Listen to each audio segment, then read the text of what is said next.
Bonsoir et merci d'être avec nous. 8 ans après le début de cette opération au Sahel, qu'est-ce qui motive la réorganisation annoncée hier par le président français Emmanuel Macron? Je pense que ça faisait déjà plusieurs mois en réalité que les Français avaient l'intention de redimensionner le dispositif Barkhane et plus largement le dispositif militaire au Sahel. Déjà en janvier-février, on avait laissé entendre du côté d'Emmanuel Macron qu'il y aurait des annonces qui seraient faites au courant de l'été. Au fond, l'annonce de hier vient un peu plus tôt que prévu.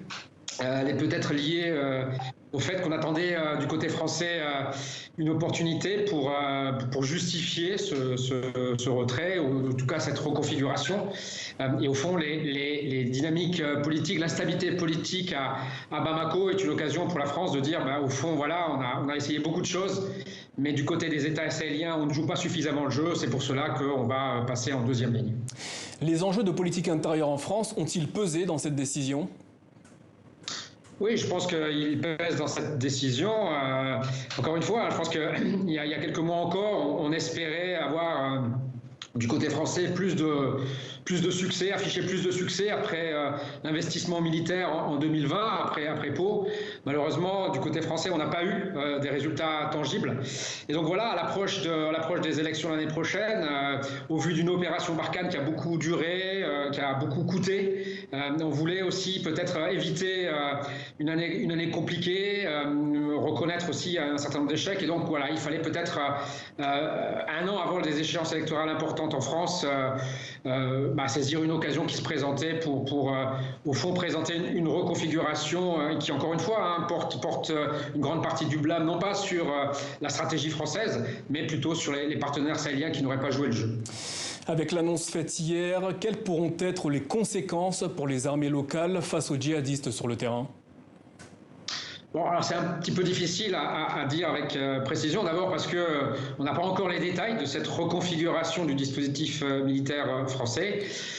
À mon sens, à court terme, il n'y aura pas véritablement un renversement de la situation militaire sur le terrain. Mais à plus long terme, oui, cela pourrait avoir des impacts.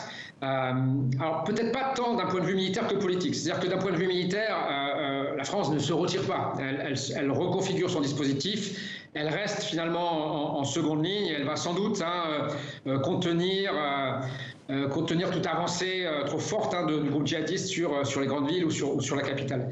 Par contre, d'un point de vue politique, au fond, la déclaration de hier, ce qu'elle signifie, c'est que la stratégie suivie ces 7-8 dernières années ne fonctionne pas.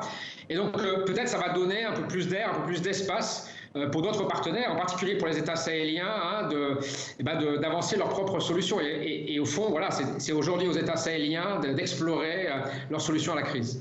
Avec ce désengagement partiel, la France renonce-t-elle à une partie de son influence au Sahel ? Pas nécessairement. Je pense qu'encore une fois, ce qu'elle reconnaît surtout, c'est qu'elle n'a pas su trouver les moyens de régler la situation. Je pense que c'était une ambition disproportionnée en réalité, prise un petit peu dans l'euphorie de l'opération Serval qui avait été, elle, un succès. Et donc voilà, aujourd'hui, je crois qu'on a beaucoup investi et donc on renonce à apporter la solution. Par contre, je crois que la France reste présente, elle va maintenir une forme d'influence.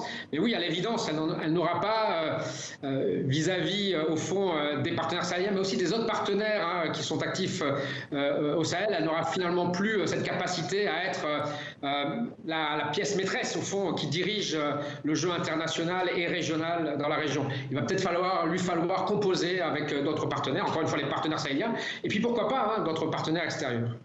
Jean-Hervé Jézéchiel, merci d'avoir répondu à nos questions ce soir.